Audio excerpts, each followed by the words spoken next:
Hello, today I'm going to show you how to edit the settings of your car, of your Audi A4 S401 using the multimedia interface. Let's have a seat and we are going to check now the car settings on our car or in our car and with using our multimedia interface. This is located over here to make a setup. And it's, of course, you can see it in the front of you in the cockpit. To navigate in this ignition should be on.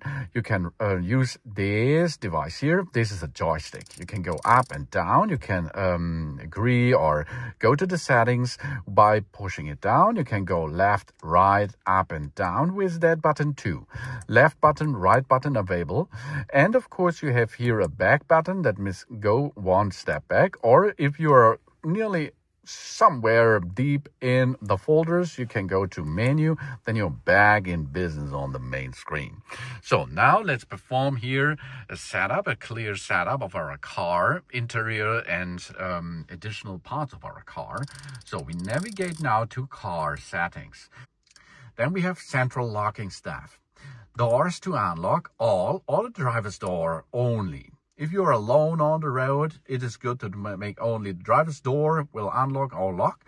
And if you're with a bunch of family on the way, for example, you can choose here all.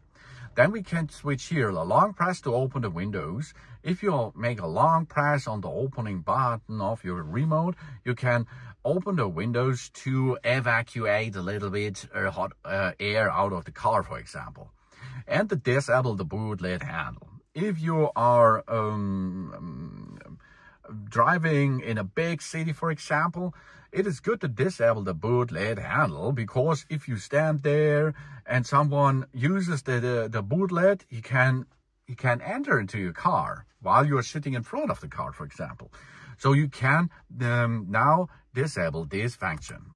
But this is an overview of your car menu and what you can handle there to make a better and comfortable way on the road with your car. Thanks for watching. Please subscribe me and give me a positive feedback, and I hope to see you again on my channel.